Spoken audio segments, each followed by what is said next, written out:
is amazing about this is the diverse range of speakers we have. So as an example, we've got Senior Constable Brian Ward, who's talking into how we lead. So instead of leading from the front, leading from the centre and being an example, through to Jordan, who is the founder of ASD Dads. So talking about his amazing initiative, changing the lives, not just of children on the autism spectrum, but supporting their families. And of course, if we can support families, they're going to do better in the workplace. We've got Lance Burdett, who's well known throughout Australasia as a speaker, and he's actually talking into the importance of emotion.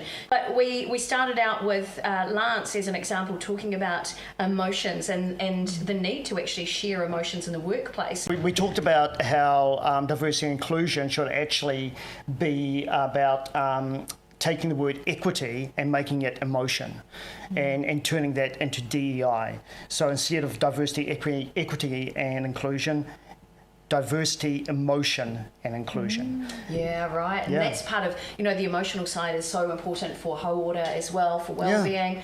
And so she's talking about an incredible initiative to support people in the social entrepreneur space, because social entrepreneurship is, of course, part of that future of business and supporting people. And also challenging everyone in the room to look at how they support other people as well. Marty Amos, who's the CEO and founder of the Professional Builder, is actually coming in to talk about having challenging conversations.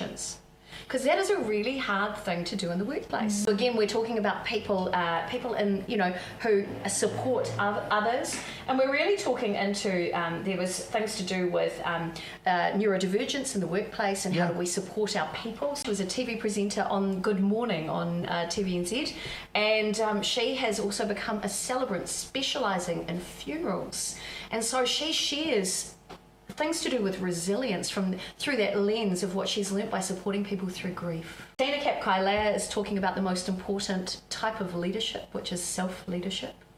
And you're going to be blown away by that. Claire Feeney, who is a geologist, who's about to embark, I believe, in doing her PhD, is coming in to talk about the power of education within the work environment to change the way that people operate and to really support them.